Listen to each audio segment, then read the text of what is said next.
Y tenemos una sociedad, y yo repito, una sociedad donde las competencias están cuestionadas. Los brahmanes deberían ser el poder espiritual. Este príncipe debería ser poder temporal. Sin embargo, se mete a trabajar en lo espiritual. Entonces, hay una violación de los territorios de cada quien. Hay una revisión de las competencias, cuestionamiento de las competencias de cada quien. En nuestra tradición vemos a Jesús, hijo de David, discutir con los doctores de la ley. Lo mismo. En el universo budista, el término arya, noble, pasa del campo social al campo interior. Entonces uno entiende que la verdadera nobleza sería aquella que se adquiere domándose a sí mismo. Por ello se traduce a veces arya por santo. No era el sentido inicial. En el budismo vemos la resurgencia de un fondo asiático, no védico. Los brahmanes y la sociedad mayoritaria ortodoxa deben haber sentido el budismo y otros movimientos como Jaina, como Ayurveda, como algo heterodoxo, bastante amenazador. A lo largo de los tiempos, veremos los budistas negarse a dejarse anexar por la tolerancia hinduista. Siddhartha conoció una vida de palacio. Ahí tenemos un relato demasiado simbólico para no ser legendario. El joven príncipe efectúa 4 salidas fuera del palacio. Su padre quería impedírselo para que no descubriera el otro rostro del mundo. La primera vez que sale del palacio encuentra a un viejo, luego encuentra a un enfermo, luego encuentra a un cadáver, encuentra en su camino a uno de esos ascetas errantes con un rostro sereno. ¿Y cómo le hace? Después de haber visto tantos horrores. Él se había casado con 2 princesas. La segunda le dio un hijo, Rahula, el futuro patrón de los novicios. Hacia los 29 años decide abandonar la casa para la vida sin casa. Esta frase se repite mucho en los textos. Era un gesto decisivo. El hombre que va aquí se vuelve extranjero a todo, en todas partes. Pero nadie es extranjero para él. Su impulsión es entonces de esencia monástica y universalista. Sale de lo suyo para abrirse al mundo. Nos preguntamos en Occidente si la renuncia al mundo no se explica en el contexto indio de miseria material. Tenemos ante los ojos estas películas de la India. Pero, ¿saben? Las condiciones materiales de la India no han sido siempre execrables. Este país ha atraído numerosos conquistadores a lo largo de su historia. Entonces debe haber sido próspero. Uno no viene a conquistar la miseria, viene a conquistar la riqueza. Además, no son las masas indias las que dejan el mundo, sino un pequeñísimo número de individuos. Son estos renunciantes los que nos interesan, con su conciencia más radical del sufrimiento, con su sentimiento de compasión por la miseria humana, que suscita la admiración de las masas. Siddhartha se pone a estudiar con diferentes maestros, pero ninguno le satisface. Entonces se pone a buscar por sí mismo. De ahí la ley budista de que nada reemplaza el esfuerzo de comprensión personal. En ese sentido, este programa sería altamente budista. Después de practicar las austeridades, se da cuenta que no lo avanzan. Entonces sigue la vía media entre el placer y las mortificaciones. El budismo es una vía media entre los extremos. Casi a la misma época, un señor por ahí en Grecia, llamado Aristóteles, decía exactamente lo mismo. El hombre entra en meditación, se vuelve un Buda, eso significa un despierto. ¿Y cuál es el contenido de este despertar? ¿Qué significa? No hay ni contenido ni contenedor. Hay una intuición liberadora. Buda se pone a enseñar un doble enunciado.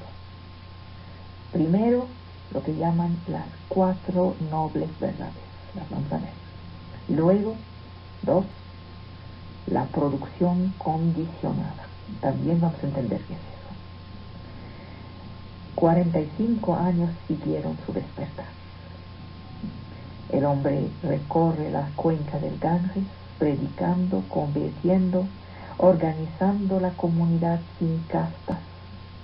Los únicos criterios de jerarquía serían la antigüedad en esta llegada al budismo y el avance en el camino budista. Su primo Ananda era su hombre de confianza, le servía de secretario, como el Porfirio de Plotino. Es gracias a él que se pudieron fijar las sutras, es decir, las enseñanzas del maestro. Ananda arranca al Buda el permiso para que las mujeres puedan entrar en la vida monástica.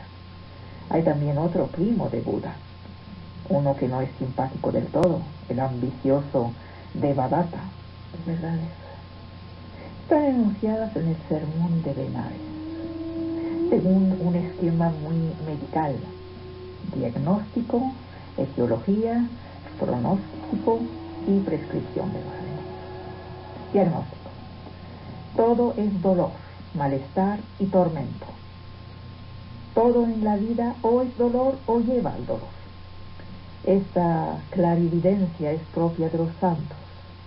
Pero mientras, la experiencia nos enseña que todo es impermanente. Hay que comprender entonces la primera de las nobles verdades. Un cierto malestar es la tela de fondo de la vida humana. Es el origen y la consecuencia de nuestra inestabilidad. Nacimiento, vejez, enfermedad, muerte, la unión con quien no amamos, la desunión de quien amamos, la no obtención de lo que deseamos, una insatisfacción fundamental nos lleva a hacer siempre otra cosa.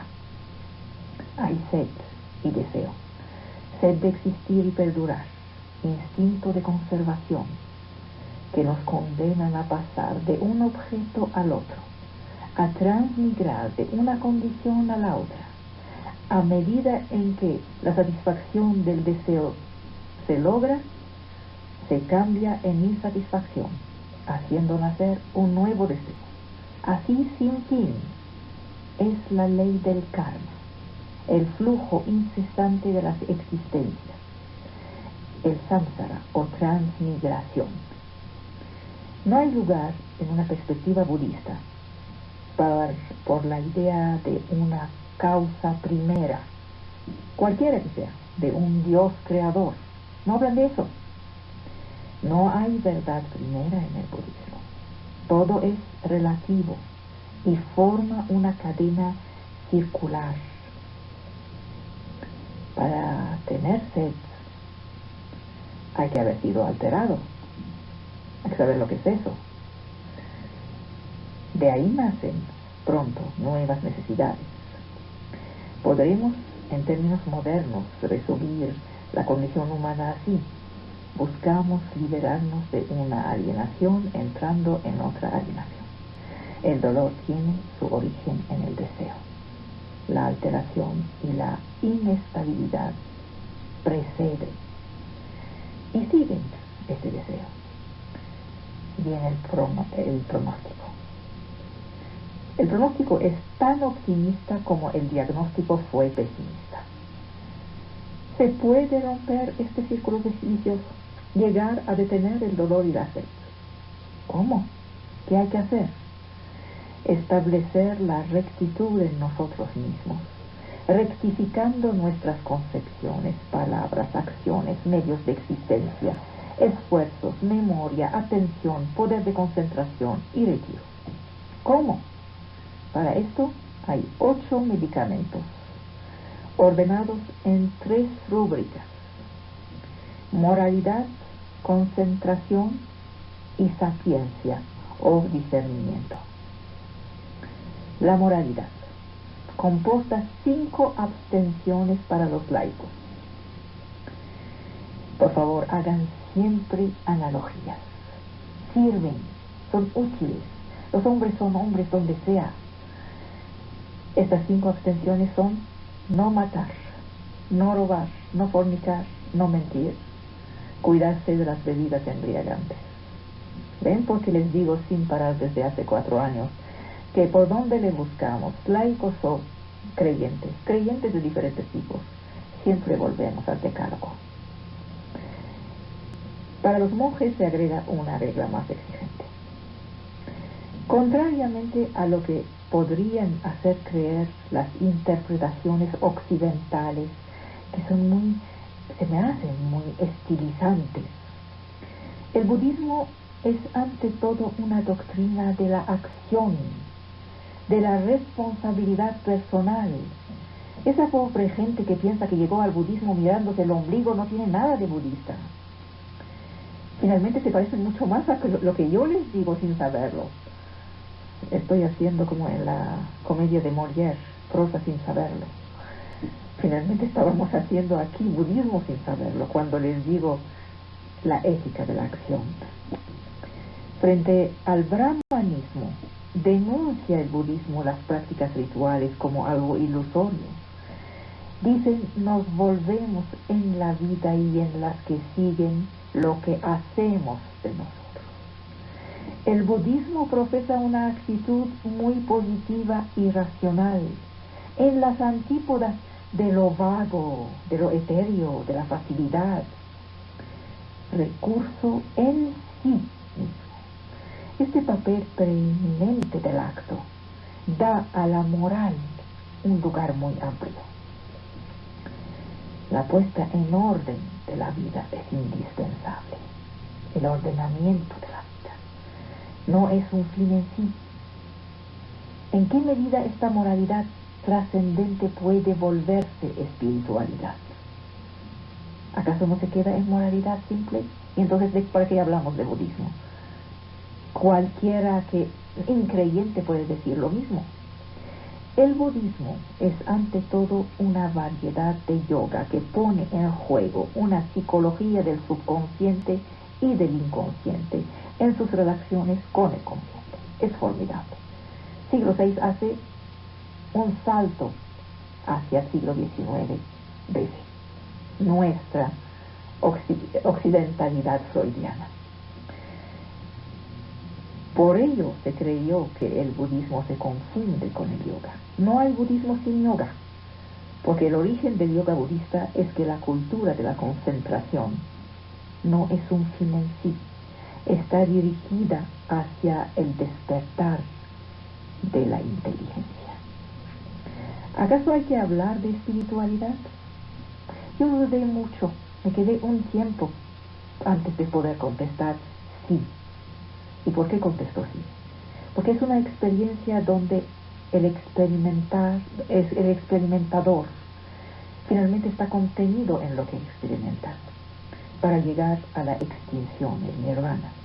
Se trata de ejercicios precisos y técnicos de contención del pensamiento. No se trata de efusiones sentimentales ni de misticismo en el sentido vago. Esta comprensión, esta lucidez, se ejercen en 3 niveles, desde el más tosco hasta el más sutil. Puede nacer de escuchar la enseñanza, de la audición de las palabras. Puede nacer de la reflexión personal sobre la enseñanza. Vamos de las palabras a las cosas, de las cosas a las palabras. Es el nivel de la reflexión filosófica. Por fin, aquel que se ha formado al yoga se deja ir y va recto a las cosas sin ocuparse de las palabras. Entonces es una comprensión nacida de un entrenamiento contemplativo, existencial e integral. En este último grado, la comprensión es totalmente intuitiva. Una misma actividad se ejerce desde sus formas las más groseras y las más discursivas, con más palabras, hasta las más sutiles y las más refinadas. hasta el despertar, la bodhi, de ahí la palabra Buda. En las escuelas indias, contrariamente a lo que va a prevalecer en la escuela china, este esfuerzo de elucidación y de análisis es progresivo. De estas controversias surgió la filosofía budista. El ejercicio de la inteligencia es sometido a un condicionamiento psicosomático. No es yoga salvaje, pues. Es una doble cultura, de la inteligencia por el yoga y del yoga por la inteligencia. ¿Acaso esta sabiduría es mística? Está en las antípodas del lirismo. Se trata de una fría e imperturbable lucidez que disuelve la síntesis. Es un proceso nacido de actos y que lleva a otros actos. Para un budista, todas las síntesis empíricas son obras de la imaginación. Algunas escuelas cuestionarán la realidad misma en sí. El trabajo racional de análisis de discernimiento desemboca sobre un abismo que se puede calificar de espiritual cuando nos lleva a entrever el vacío de toda cosa y así evacúa la vida social y la vida cotidiana. Todo es nada, Dios es todo, decía Teresa de Ávila. Un budista aceptaría la primera mitad de este enunciado. Todo es nada. Esto no significa que cae en el vacío, solo es un vacío místico. Es en el encuentro de la inteligencia y del retiro, de la quietud y del discernimiento, que encontramos los aspectos los más originales de la espiritualidad budista.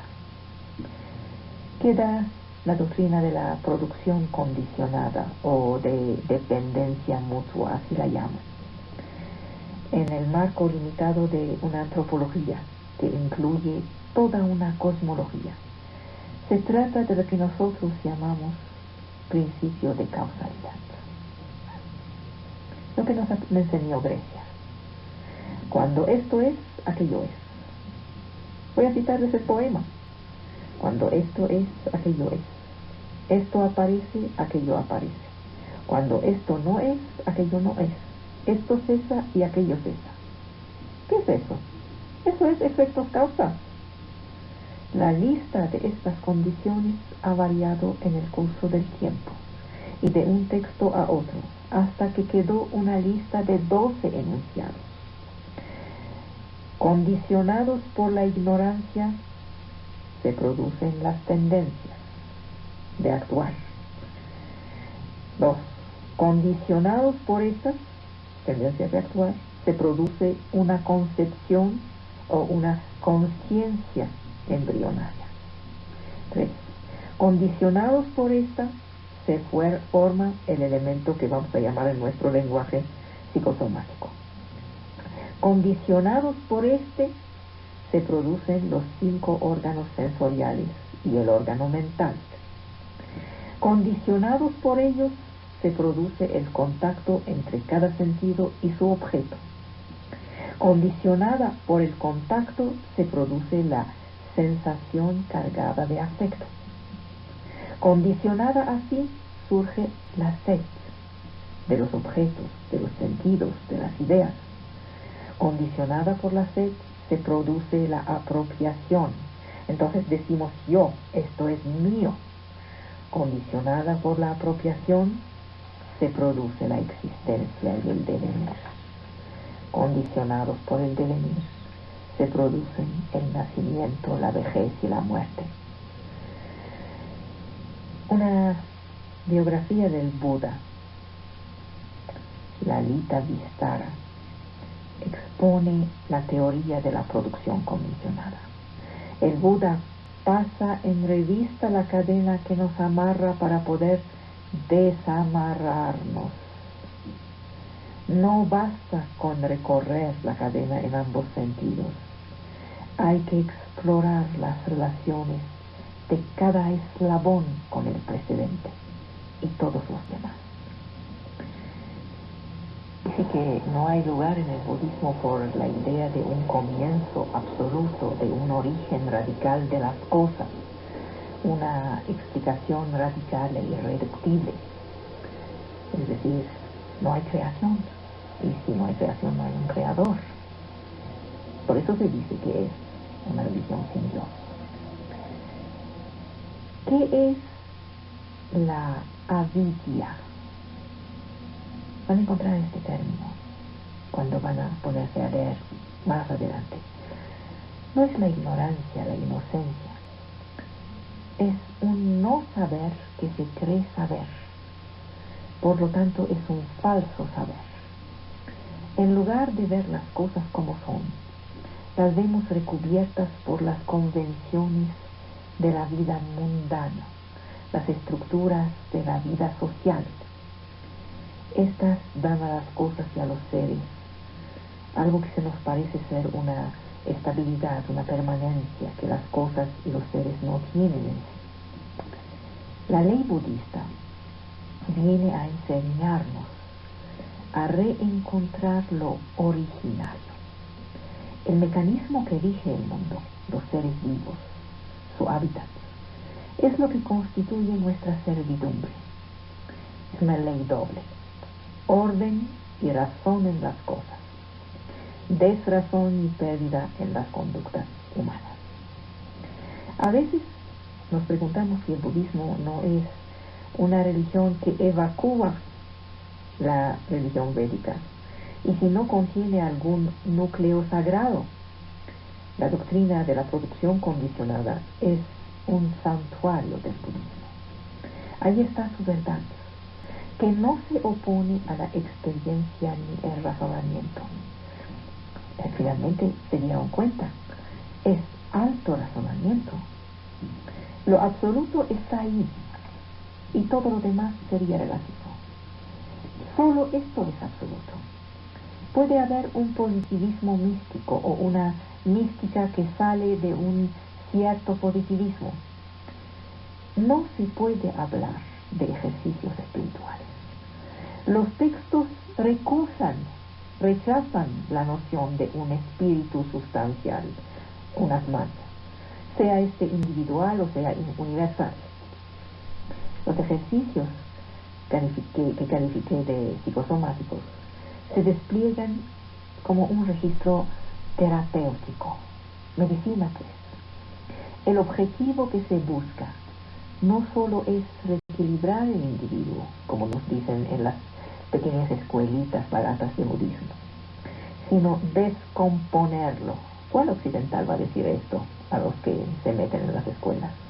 Obligarlo a reconocer su ausencia de ser propio, su insustancialidad.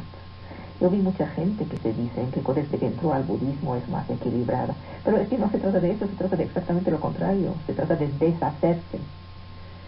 El interior, el yo, se revela vacío.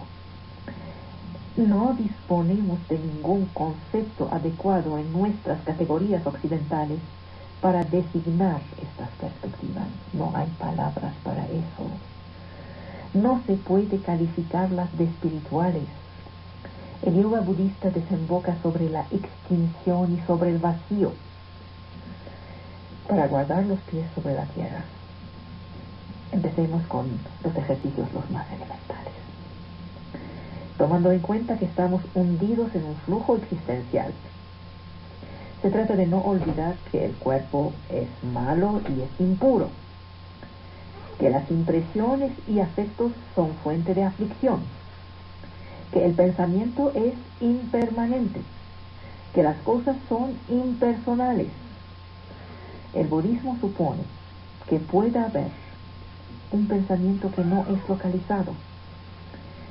Los dos primeros momentos de esta operación ponen el acento sobre la aflicción, que es la decepción de los sentidos. Los dos últimos sobre la decepción, que es dolor de la inteligencia. Nuestro pensamiento es necesariamente transitorio. Nuestra individualidad, lo que llamamos yo, se resuelve en 5 elementos que la constituyen: nuestra apariencia física, nuestra sensibilidad afectiva, nuestra capacidad de clasificación de las cosas, del mundo, unos esquemas dinámicos formados en nosotros por las experiencias, por los actos anteriores, que funcionan como semillas de nuevos actos. Así se desmistifica lo consciente. Y 5, el quinto elemento de nuestra pseudo-personalidad, que integra los 4 anteriores, es la conciencia. Agrega conjuntos, polariza la experiencia. El asceta que medita sobre los 5 descubre el origen de todos los tormentos. Este análisis no da ningún privilegio ontológico al hombre. Este hombre, amo de la creación, nuestra visión del siglo XVIII, XVII, XVIII, nada, está barrida.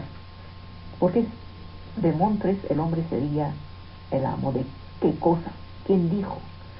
Es una antropología que se quiere impersonal. El asceta debe representarse primero toda forma material como si fuera nada. Segundo, debe representarse toda impresión como si fuera nada. Tercero, debe representarse toda noción como si fuera un espejismo. Cuarto, y toda conciencia como si fuera la inconsistencia misma. El asceta empieza por meditar estos principios universales. Debe recordar que nada dura más que un instante, se renueva a cada momento. Todo es dolor, actual o por venir.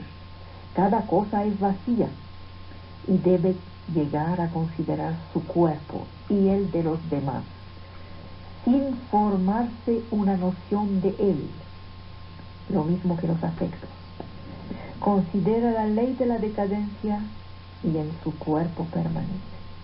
No se apoya sobre nada, no se amarra a nada en este mundo.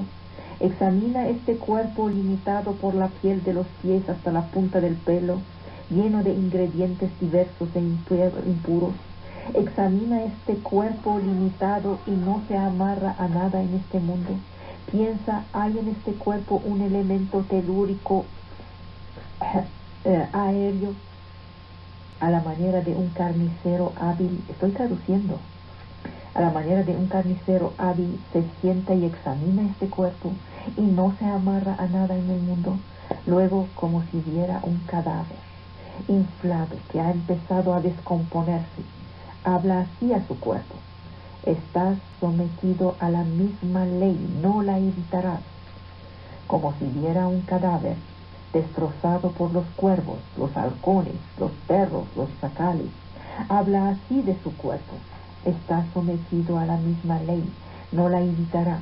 Luego, como si viera un esqueleto descarnado, los huesos dispersos, habla así de su cuerpo. Luego, como si viera sus huesos reducidos a polvo, en verdad este cuerpo está sometido a la misma ley, no la evitará. Este es el Majjhima Nikaya, en la increíble traducción de André Varro. El pensamiento hay un cuerpo, se presenta a él como una reminiscencia, no se amarra al mundo. El ejercicio de atención al cuerpo resulta siendo una representación casi alucinatoria de lo horrible. Estos métodos resultan perturbadores para nuestra mentalidad. Se trata, como en todo yoga, de una exploración del cuerpo. La originalidad del yoga budista es que lleva a una toma de conciencia cada vez más fría. En el límite se elimina la imagen del propio cuerpo. Hay una suerte de desapropiación. Por el otro lado, prohíbe a nuestra imaginación huir fuera de los límites del cuerpo. Prohíbe a nuestra imaginación huir de la verdad. Repite: considerando el cuerpo en su cuerpo permanece. La imaginación no se aplicará al cuerpo viviente. sino a la representación anticipada del cadáver. Y así se pone al servicio de la meditación de lo horrible. Se recomienda a todos. El yogín trata de separarse de los pensamientos, considerados como el viento que anima las pasiones. Para aquellos que las pasiones arrastran, hay algo que podríamos llamar unas primarias para domar.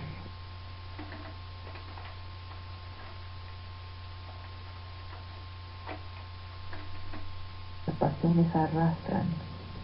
Hay algo que podríamos llamar unas primarias para domar su imaginación.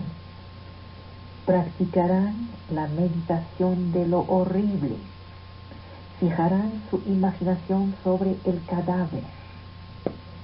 El yogín trata de separar los órganos de los sentidos, darse cuenta de cómo uno es a la vez el punto de partida y el punto de llegada. Después de este entrenamiento preliminar, llegamos al recorrido principal del yogín. La meditación está siendo a menudo un acto discursivo. Tiene por definición un objeto. Cuando decimos meditamos, finalmente meditamos sobre algo. Pero en el yoga budista hay grados. El contenido se vuelve cada vez más tenue a medida que se va progresando. La interiorización budista se orienta hacia el vacío, y cuando se alcanza su perfección, ya no hay nada en ella que provenga de los objetos o de los sujetos.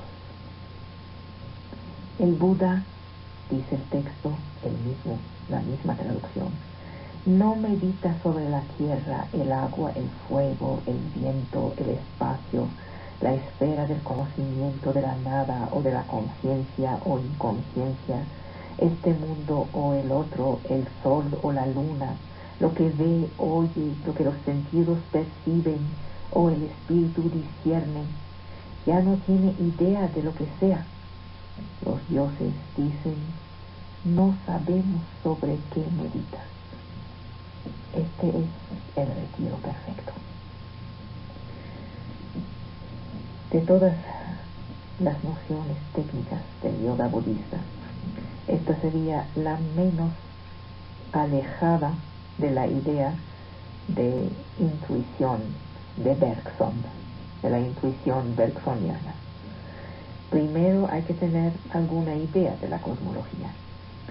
Todo yogín encuentra diferentes planes de existencia que corresponden a su proceso interior.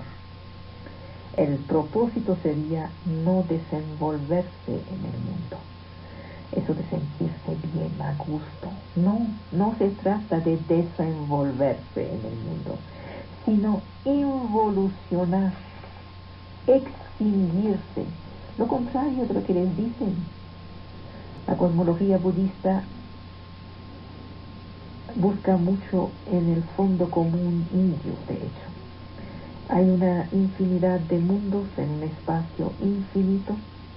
Cada uno se ordena según 3 planos jerárquicos: el del deseo, lo que llamamos concupiscencia, ocupado por los condenados, los animales, los hombres, los dioses inferiores; el de las formas aún físicas, aún material, pero que ya no inspiran deseo.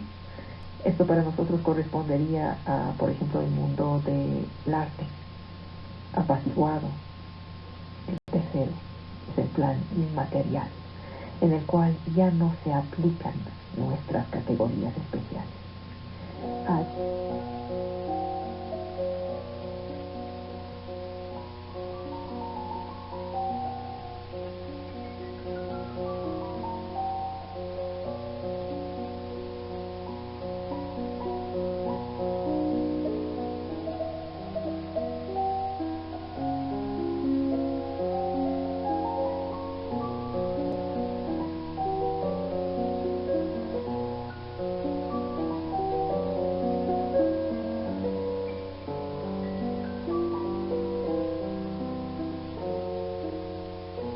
tema del diluvio o catástrofe universal en la que el mundo se vio anegado en el agua y solo sobrevivió una familia o un grupo reducido de personas, es absolutamente universal, contándose paralelos en Mesopotamia, Polinesia, China, India, Irán, América del Norte, Grecia.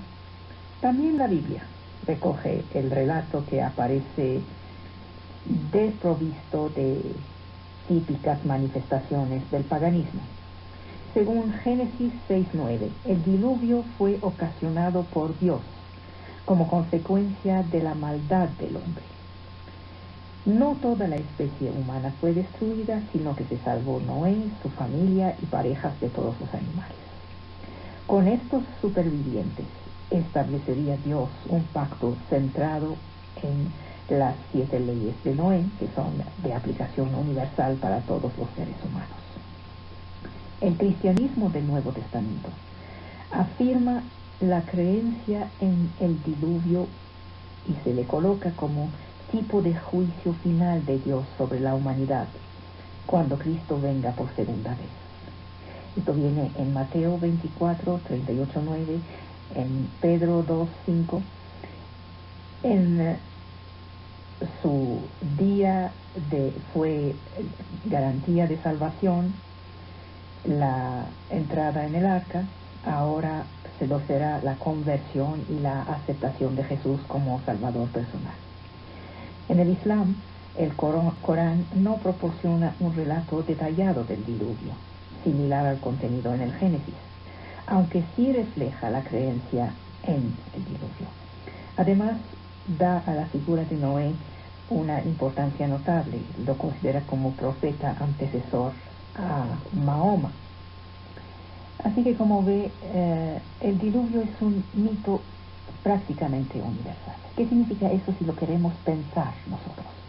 Significa que seguramente habría pasado en algún momento de la historia con presencia humana algún desorden natural que dejó en la memoria colectiva de los hombres el recuerdo de unas lluvias anormales o de unas aguas anormales, algo que así como el Mitch de la historia. Y eso se transformó a lo largo de los siglos en mito universal. Es la explicación racional que yo trataría de dar. Más allá no puedo ir. Lo que sí puedo decir es que no es particular de la Biblia. Bien, Víctor, la gnosis, tenemos que saber qué significa. Literalmente significa conocimiento. Es un movimiento espiritual pre-cristiano. Es fruto del sincretismo de elementos iranios con otros mesopotámicos y posteriormente de la tradición esotérica judía. La definición del gnosticismo continúa siendo hoy en día un caballo de batalla entre los estudiosos. Nadie se pone de acuerdo finalmente sobre esto. El Congreso de Mesina sobre el gnosticismo y el primer seminario de trabajo sobre el gnosticismo y cristianismo primitivo de Springfield en 1983 no llegaron a una definición universal. Vidal propuso las siguientes características del pensamiento gnóstico. 1. El mundo material se considera un lugar inadecuado y malo para el ser humano. 2. Se excluye de la idea del pecado en un sentido judeo-cristiano. Y 3. La gnosis, o conocimiento oculto y presuntamente antiguo, es la única salida del estado actual. 4. Se sustituye la moral por la realización de ritos mágicos y la captación de adeptos. Y 5. Se tiene la sensación de formar parte de una élite. Estos aspectos predestinaban a la gnosis a enfrentarse con el cristianismo. ¿Por qué? Porque negaba la encarnación divina, porque la materia es mala. También la muerte de Cristo en la cruz, que se considera por los gnósticos como una grosera materialización. La salvación se producía en virtud de la gnosis, no del sacrificio de Cristo en el Calvario. También el rechazo de la resurrección. Era insoportable para ellos la idea de que el alma tomara de nuevo un cuerpo al que se veía como un encierro insoportable. También se oponían al llamado universal. La gnosis se restringía a algunos iniciados. También la ética se separaba del cristianismo. Hay temas muy discutidos, todos esos, y además sobre el origen de la gnosis. La carta paulina a los colosenses, así como la carta de Juan, constituyen una apología cristiana contra el gnosticismo.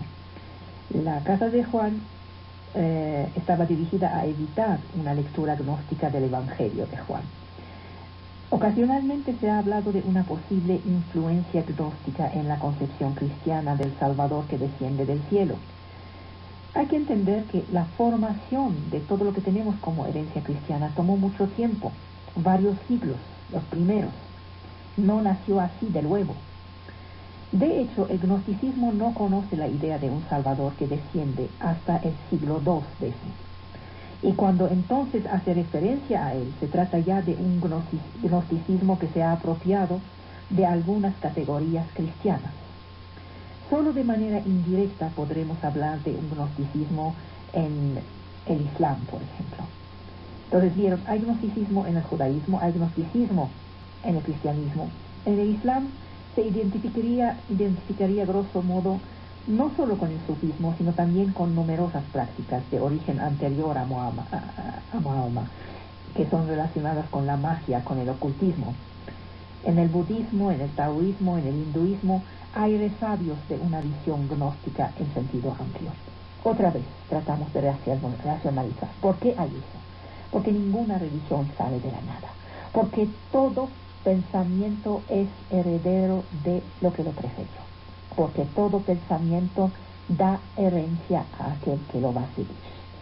El gnosticismo recoge lo anterior a pesar de las rupturas.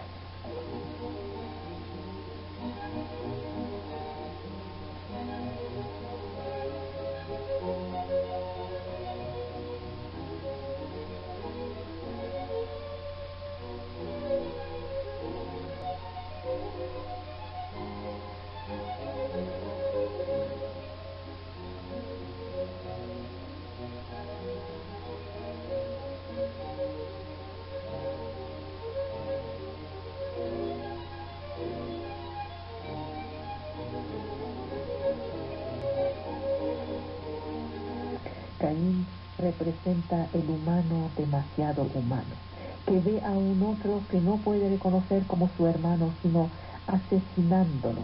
El reconocimiento de esta culpa y la sentencia que ha castigado al primer asesino han permitido a sus descendientes de fundar las formas de una sociedad de la cual todos nacimos. Toda negación de este recorrido representa una perversión de la cultura y de la civilización. La vuelta al rechazo del casi diferente, el hermano, el otro. En cuanto a Abel, no le escuchamos decir una frase, una palabra en el Pentateuco. El enfrentamiento entre los dos hermanos ocurrió en la ausencia de lo divino que parece haberse desaparecido de la historia, como lo hace a cada crisis que la humanidad atraviesa. Abel sería la figura emblemática de la sideración del sujeto ante la violencia del otro, el que se queda sin habla.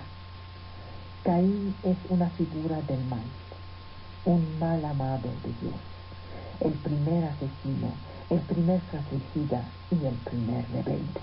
Caín ha visto su ofrenda inexplicablemente rechazada, ha envidiado, ha matado por celos. Podemos desenrollar la vida del personaje y se vuelve nuestro hermano. Tradicionalmente, ante una criatura de apariencia sobrenatural, se pregunta en los textos antiguos, ¿eres Dios o el otro? El otro es el diablo. Caín forja una biografía. Es la primera biografía del mundo. Después del crimen inaugura una nueva existencia, se transforma en creador de un linaje. Es el primer personaje alrededor del cual se constituye una genealogía. El Génesis menciona a sus descendientes sobre 7 generaciones, mientras que el libreto de familia de Adán que enumera a los descendientes de Seth solo aparece después del libreto de familia de su hijo Caín. La lista de Seth tiene como único propósito el de explicar la relación entre Adán y Noé, no más. Caín va a habitar un nuevo territorio. Los bienes atribuidos a él y a su descendencia lo inscriben en otra tradición y lo acercan de las figuras civilizadoras de las mitologías griega, romana y nórdica. Entre los griegos y los romanos, cada ciudad reivindica en su origen un héroe que arraiga su fundación en lo sagrado, porque es de origen divino. Los gemelos Rómulo y Remo son hijos del dios Marte. El papel del hijo de Adán en la invención de la metalurgia y del trabajo lo acerca del conjunto de los personajes heroicos y divinos de otras culturas. El personaje de herrero divino encuentra una de sus fuentes en las encarnaciones de Odín, por ejemplo, el dios principal del panteón germánico, que es a la vez guerrero, mago, herrero, sabio y tuerto.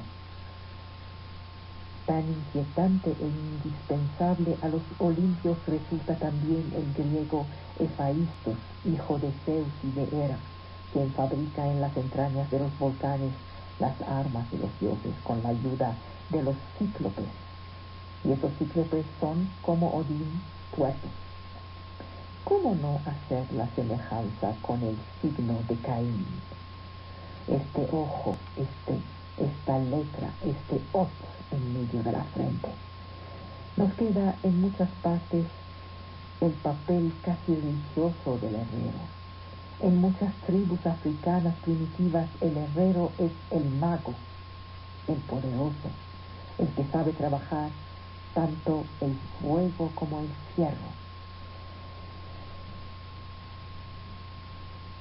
Los numerosos patronillos que resultan del herrero, Smith, Fabre, Lefebvre, Le Goff, todos estos son descendientes de herreros, y los amos de los metales y del fuego son a menudo considerados como creadores de la música. ¿Cómo se explican y se relacionan las cosas? Y vemos a Caín aterrado por la venganza. Y contra este enemigo no se puede luchar, más vale huir. La protección que el asesino pide a Dios constituye un disfraz. Ahora piensen, los signos de duelo modifican la apariencia.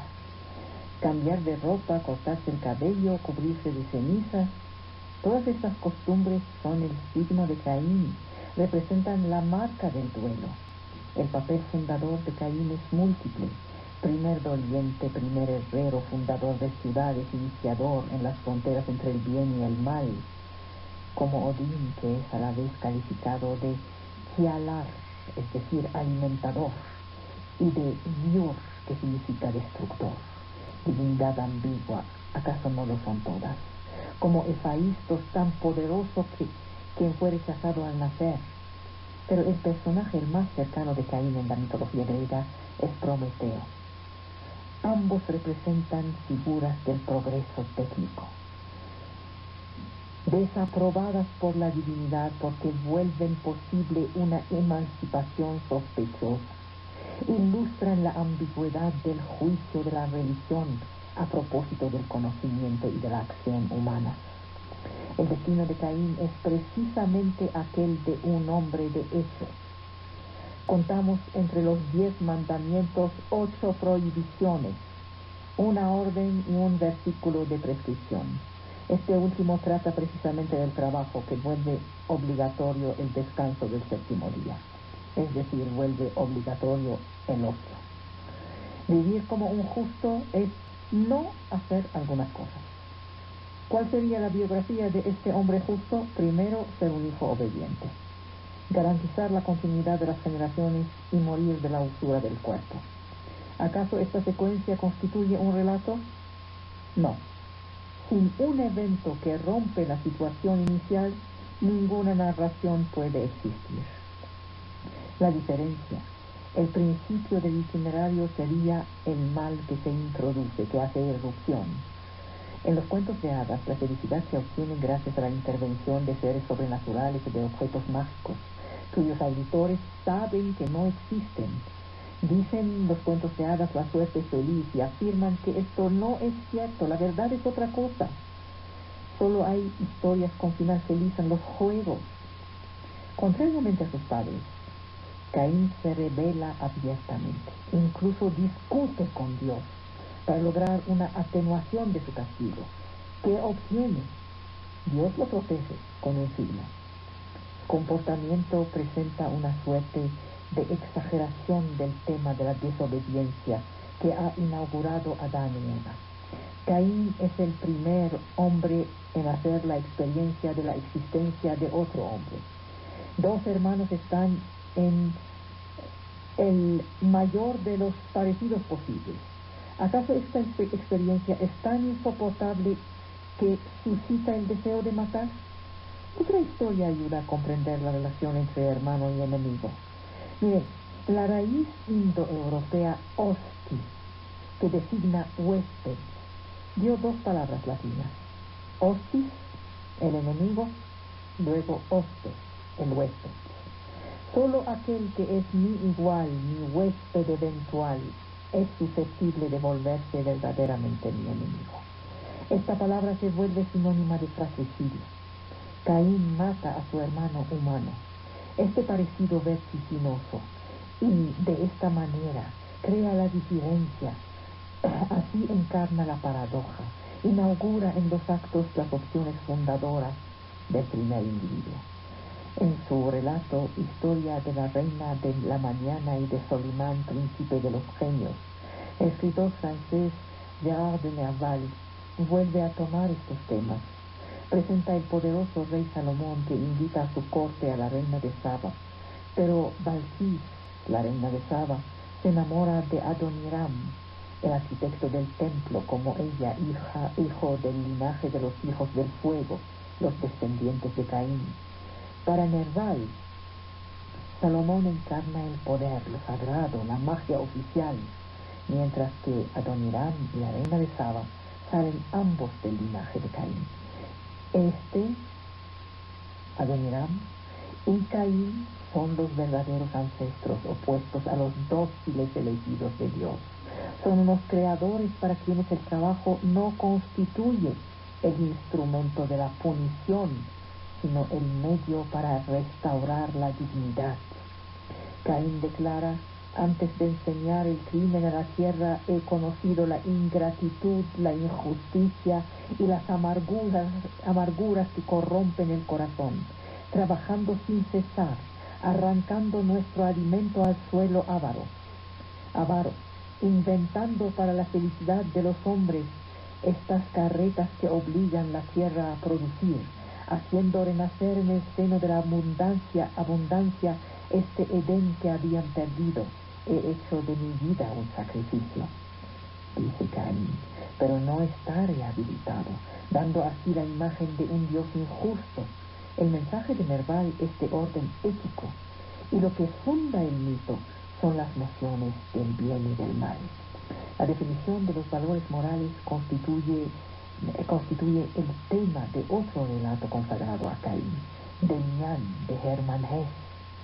Demián viene de demonio en el sentido cristiano, o daimón, genio protector en el sentido griego. Manda un mensaje. Caín era un hombre cuyo rostro refleja algo que inspiraba el terror a los demás. No se atrevían a tocarlo. Ahí tenemos el placer de la provocación, que consiste en jugar con la figura del mal. El destino de Caín constituye un mito que reúne tres historias ambiguas: fratricida, rebelde y maldito. Pero sagrado. Es el iniciador, pero lo que aporta a la humanidad está desaprobado por Dios. Primer hombre en poseer un destino singular, está aislado de los otros hombres. Por esta razón, desde el asesinato de Abel por Caín, la Biblia está llena de momentos de violencia inaudita, relatos de guerra, de exterminaciones. El asesinato de Abel Es el primer eslabón de una cadena de asesinatos, guerras y masacres. Caín será el primero de los asesinos, su santo patrón, su modelo. Sin embargo, hay una evidencia. Caín es condenado y rechazado por Dios antes de haber cometido su crimen. Este es el objeto de la primera discusión sobre Caín y Abel en la obra de Steinbeck, Al este del Edén. Siempre he pensado que era injusto. ¿Usted lo entiende? Yo no, dice. La evidencia es cegadora. Caín es presentado como una víctima. Describe su destino de víctima. Aquel que me engendró me ha reprochado vivir. Aquella que me ha concebido jamás me ha sonreído. ¡Qué mal he hecho!, dice otro escritor que se ocupó del mito, Le Comte de Lille. Caín ha matado para protestar contra la injusticia. El Todopoderoso era un dictador que había condenado de antemano a aquel que aún no era culpable. Antes del crimen existió la injusticia. Esta interrogación tiende a presentar a Caín como un predestinado, cuyo crimen sería en realidad el no aceptar pasivamente el destino que la divinidad pretende imponerle, rebelarse. Es Caín que no perdona a Dios, no al revés. Dice, porque es todopoderoso, ¿acaso esto significa que es justo? Yo solo puedo juzgar por sus frutos, y estos son amargos. Caín afirma su independencia y su dignidad.